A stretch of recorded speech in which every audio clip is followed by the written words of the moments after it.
अफसरों ने सिर्फ अपना फ़ायदा उठाते हैं, जवानों का सिर्फ यूज करते हैं अपने लिए। जवान का बेचारे का यूज होता है, उसका शोषण होता है, अफसर पूरा फ़ायदा उठाते हैं। 1000 करोड़ का जो फायदा हुआ अपना बेनिफिट लेते हुए परमेचर रिटायरमेंट को बाहर कर दिया है, जबकि आरोपी वन में ऐसा नहीं था। उनकी बात आगे तक नहीं जाती है, बात जो भी जाती है अफसर की जाती है। माननीय मोदी जी ने फरीदाबाद की रैली में बोला था कि जो सिपाही जवान जो भी आए हैं उनको इसका बेनिफिट दिया जाएगा, लेकिन वो आरोपी सेकंड में उन्होंने मना कर दिया। ये सरासर नाइंसाफी है। मैं एक हवलदार राम प्रताप, मैं तो यही कहना चाहूँगा कि सरकार अगर ऐसे नहीं मानेगी तो पूरे भारत स्तर पर धरना किया जाएगा। सभी एक्स सर्विसमैन, सभी प्रीमेचर एक्स सर्विसमैन आके यहाँ पे धरना देंगे और सरकार को जगाया जाएगा। ठीक है।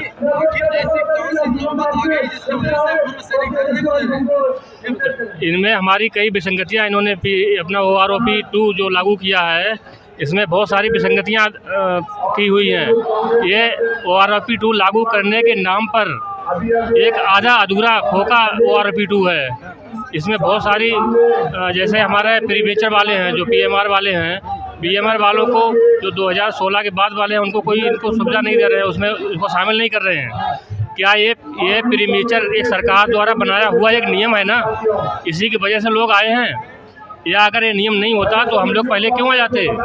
सरकार के नियम के अनुसार तो हम आए हैं, तो सरकार के नियम से अनुसार इसमें हम लोगों को शामिल करना चाहिए।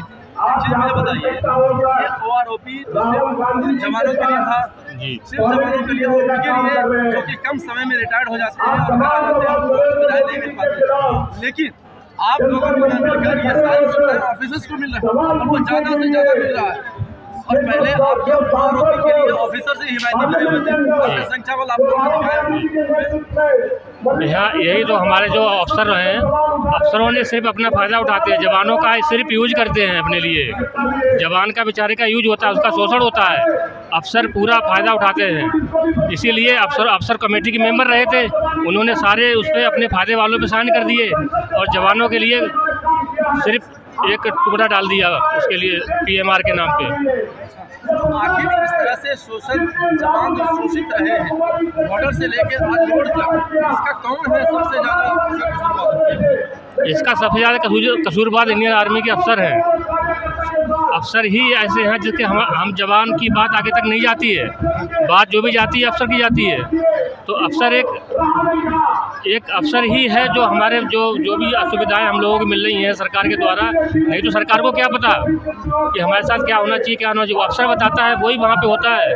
तो हम तो अपने जवानों को यही कहना चाहेंगे, सब लोग जागरूक हो जाएं और यहाँ पर आएँ, अपनी बात रखें, सरकार को अपनी बात बताएं और अफसरों के जो काले चिट्टे हैं उनको खोलें। ये ऑफिसर्स की वजह से जो इतना बड़ा घटना हुआ है, जिसकी वजह से कि इतने सारे पूर्व सैनिक यहाँ पे जमा हो रहे हैं, जो जमा नहीं हो रहे हैं वो अपने अपने डिस्ट्रिक्ट लेवल पे जाके वहाँ पे विरोध कर रहे हैं। इसके लिए आप ऑफिसर्स को क्यों आड़े हाथों लेते हैं, सरकार से दरखास्त क्यों करते हैं? देखिए 1857 की जो क्रांति हुई थी उस समय Lord Canning viceroy of India थे। Lord Canning viceroy of India 1857 की क्रांति में उस समय जो जवान थे वो हमारे जैसे थे, इंडियन थे, और अफसर थे अंग्रेज। उन्होंने जवानों का बहुत शोषण करते थे। जब देश आज़ाद हुआ तो हमारा डॉक्टर भीमराव अंबेडकर के द्वारा हमारा संविधान बनाया गया। बाकी पूरा देश संविधान के हिसाब से चल रहा है, लेकिन सेना 1911 के रूल के हिसाब से आज चल रही है। वो रूल को चेंज नहीं किया गया है। जो अंग्रेज हमारे साथ बिहेव करते थे वो आज वही अफसर, इंडियन अफसर होने के बावजूद भी वही बिहेव हमारे साथ हो रहा है। इसलिए हमारा जो मीटिंग होती है, कैबिनेट मीटिंग, कोई भी मीटिंग होती है, उसमें जवान को शामिल नहीं किया जाता है, उसमें अफसर को ही शामिल किया जाता है। अब उन्होंने 23,000 करोड़ का जो फायदा हुआ अपना बेनिफिट लेते हुए परमेचर रिटायरमेंट को बाहर कर दिया है, जबकि OROP 1 में ऐसा नहीं था। OROP 1 में माननीय मोदी जी ने फरीदाबाद की रैली में बोला था कि जो सिपाही जवान जो भी आए हैं उनको इसका बेनिफिट दिया जाएगा, लेकिन OROP सेकंड में उन्होंने मना कर दिया। ये सरासर नाइंसाफी है। दूसरी चीज़, 15, 17 साल, 18 साल जो सर्व करके आते हैं, क्या उन्होंने भारत माता की सेवा नहीं की?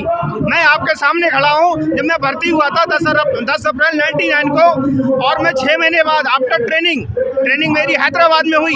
जब मैं ट्रेनिंग करके हैदराबाद जाता हूँ तो मैं अपने बाप को खो दिया मैंने, मैं मुंह नहीं देख पाया। इससे बढ़ के मैं क्या दे सकता हूँ इस देश के लिए। और यहाँ देखते हैं यहाँ शोषण हो रहा है हम जवानों का, क्योंकि जो जवान होते हैं वो किसान के बेटा, मैक्सिमम किसान गाँव से होता है, किसान का बेटा होता है। अभी तो मुझे जो लाल बहादुर शास्त्री ने जो नारा दिया था वो नारा चेंज होता हुआ नजर आ रहा है। एक तरफ किसान आंदोलन कर रहा है, एक तरफ जवान आंदोलन कर रहा है। क्या यही हमारा देश है? क्या यही देशभक्ति है? आप बताएं मुझे। वही मैं आपसे पूछ रहा हूँ कि सिर्फ चंद कदम के दूरी पे यहाँ पे सांसद हो गए हैं, रक्षा मंत्रालय है जी, लेकिन क्या वहाँ तक आपकी आवाज़ नहीं पहुँच रही है या फिर सरकार आपकी बातों को नहीं सुन रही है? आप देखिए, सरकार चाहे कोई नुमाइंदा हो, नेता हो, अधिकारी हो, वो केवल अपना बेनिफिट चाहता है। जवान का, किसान का कोई बेनिफिट नहीं चाहता। हम जवान हैं, हमारा कोई, अगर हमारा बेनिफिट होता, यहाँ कोई फायदा होता तो हम ये धरने पे नहीं आते, रोड पे नहीं आते। जवान का काम तो रोड पे नहीं है आने का, जवान का काम है केवल सरहद की हिफाजत करना। लेकिन यहाँ उल्टा हो रहा है, यहाँ देशभक्ति नहीं है। देशभक्ति होती तो हम रोड पे नहीं होते, यहाँ केवल नोटभक्ति है। लेकिन सरकार हमेशा देशभक्ति, राष्ट्र और भारत की बात करते हैं और जवानों के ये केवल दिखावा है, कुछ नहीं है भैया। यहाँ दिखावा हो रहा है, देशभक्ति है ही नहीं। कोई, मैं डिबेट कर सकता हूँ, जो मेरे से डिबेट करना चाहे कि देशभक्ति है यहाँ।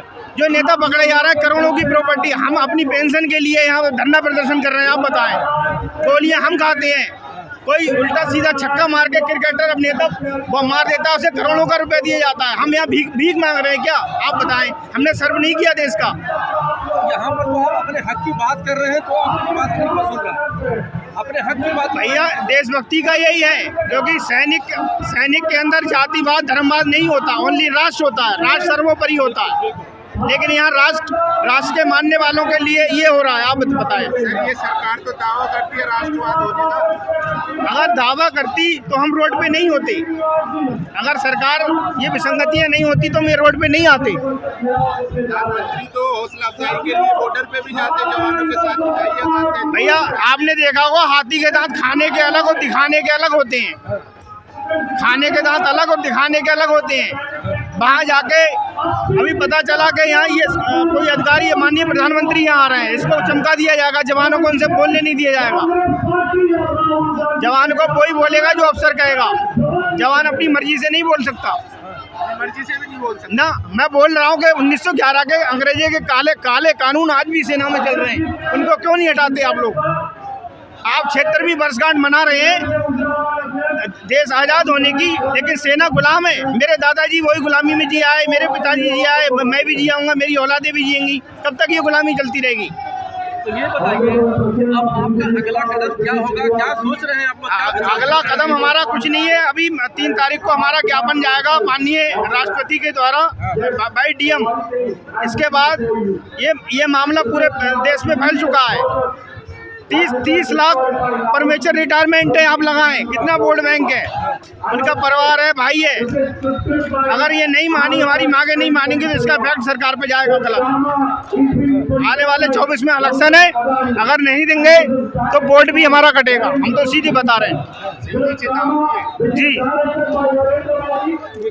इसलिए हम विनती करते हैं सरकार से, माननीय प्रधानमंत्री से, कि जो विसंगति इन्होंने की है इसमें शामिल करें। आप बोलते बोलते भावुक हो गए, अपने पिता को, दादाजी को याद करते करते भावुक हो गए जी। लेकिन यहाँ पर कुछ ऐसी भी वीर नारी आई जी, अपने पति के बारे में बोलते कि उन्होंने गोली खाया है सरहदों में जी। आज उनकी स्थिति ये है कि उनको इतना कम पैसा मिलता है जी जी, इसकी वजह से उनका गुजारा करना बड़ा मुश्किल होता है। नहीं, ये इसमें ये सोचने वाली बात है कि जिसने अपना पति खोया है, अपना बेटा खोया है, अपना भाई खोया है, वो पैसे से उसकी पूर्ति नहीं की जा सकती। लेकिन उसको जीवन यापन करने के लिए जो दिया जाए वो सभी को समान दिया जाए। ऐसा नहीं है कि अफसर एक ज़्यादा ले रहा है और जवान कम ले रहा है। अभी मेरा हाथ कट गया, सपोज दैट मेरा हाथ कट गया, मैं चाहे अपनी मर्जी से आऊँ या मुझे सेना भेजे, वो हाथ तो मेरा वापस नहीं आ सकता।